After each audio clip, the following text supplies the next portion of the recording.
Magandang araw sa ating mga loads.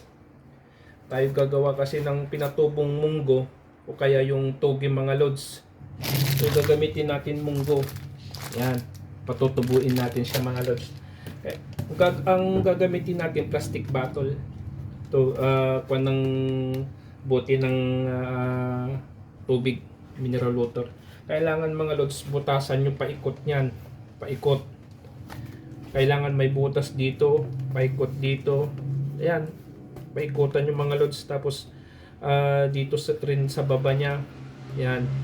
Tapos pagka nalagyan nyo na siya ng nabutasan nyo o kaya nalagyan nyo ng mga loads, kailangan araw-arawin nyo siyang babasahin mga loads. Mas maganda kasi yung 3 times a day yung pagbabasa nito, yung pagtutubig, tubigan nyo palagi. Pero yung iba kasi sabi nila mas maganda daw yung towel, pero hindi ko nasubukan pa yung mga loads.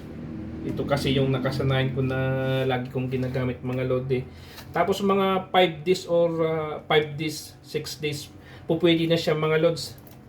Ayun. Ang itsura niya ng mga loads, magiging ganito na siya. Ayun. Ito na siya yung finished product natin mga loads. Magiging ganito na siya. Ayan no. Yan mga loads oh. Togi na siya mga loads. Lilinisan na lang natin ito mamaya para pagka pwede na natin lutuin mga loads. Yun lang mga loads. Kung nagustuhan yung mga video ko, paki-share at like naman mga loads. Pag-subscribe na rin. Salamat.